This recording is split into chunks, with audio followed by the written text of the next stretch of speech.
Good morning guys, it's now the middle of summer and what I want to do in this video is show you what vegetables you can sow at the sort of end of July and into August. So this time of year you might start to have some spaces open up in your vegetable plot, a bit like the one I've got here where I did have broad beans and I've now planted sort of Christmas potatoes. But there's other spaces in the garden which are also sort of opening up, and there's still lots of harvests I want to make which is going to make even more space. So it's really important to keep on sowing this time of year. So the first one I want to talk about is spring onions, and despite the name, you can sow them in sort of late summer for harvesting in the autumn and the winter.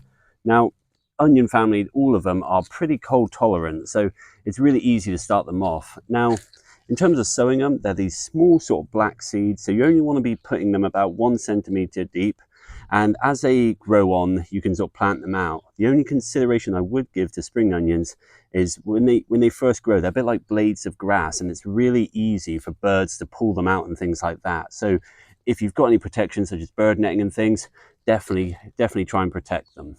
Next up on the list is beetroot, and these are some that I sowed in February and I harvested. Now, the problem I've got with sowing beetroot and some other crops in February is the sort of natural flowering time for these crops is in the summer. So therefore they run to seed. And when they run to seed, the root doesn't develop as much, doesn't get as big, doesn't get as nice really. So now is a great time in the sort of late summer and going into the sort of cooler autumn to sow some beetroot.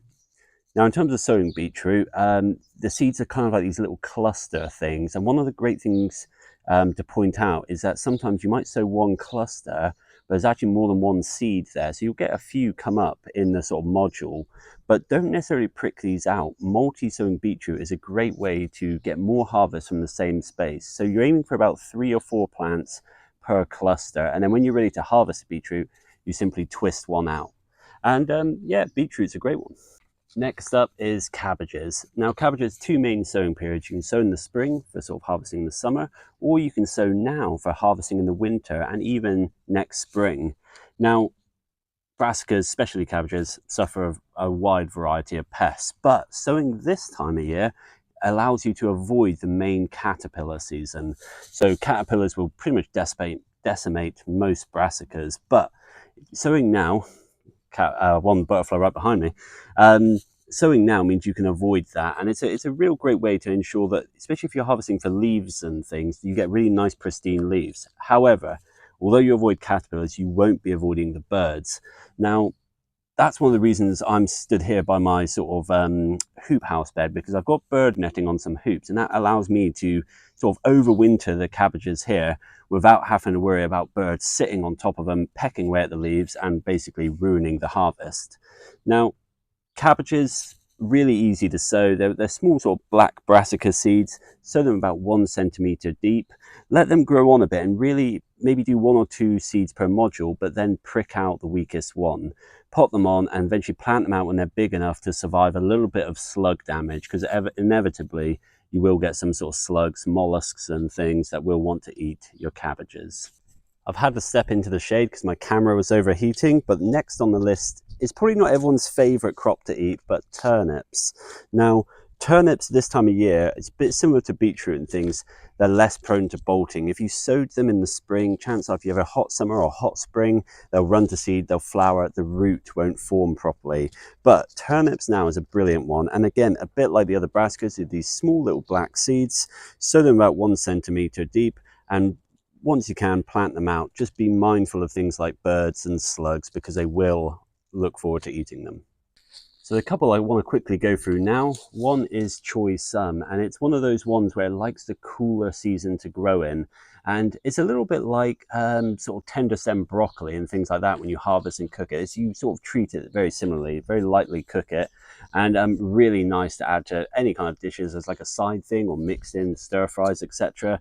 But really nice to grow. Quite a small plant, so you can get lots of these in the ground and then sort of harvest them individually. Next up is chard. Now, chard is a little bit like beetroot. It's that kind of weird cluster seed.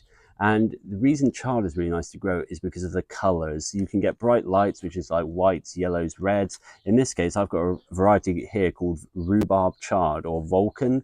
And yeah, really nice. One thing to be mindful of this is birds love this. They will eat the leaves down to the stem. So again, any protection you can offer, I would do.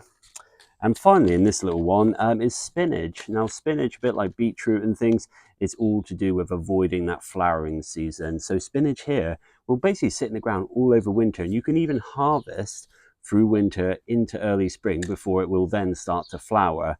Now, one thing to be mindful of with spinach is that although it will sit in the ground through the winter, it will get attacked by slugs and things. So whatever sort of protection you can offer, definitely do. But yeah, a brilliant one to keep sort of healthy, nutritious greens all through the winter. Now, a final one that I've never grown before, but I'm really interested to grow is daikon radishes. So these are similar to radishes, except they're sort of designed to be sown in the sort of later part of the year for sort of autumn, sort of probably just before the frost sort of harvest. But it's probably the only one as well that I'm going to direct sow because they have very long tap roots. You don't want them getting bent when they're being transplanted and things. So make a shallow drill in your soil, take out the seeds and sow them. And that's really all there is to it. So I really hope you liked that video, and as you can see, there's more to sow than just leafy greens. There's quite a variety that you can sow now, and some of these timings are actually really beneficial to sow this late on in the year. So yeah, I hope you like this video, and if you do, don't forget to like and subscribe. See you all soon for more videos.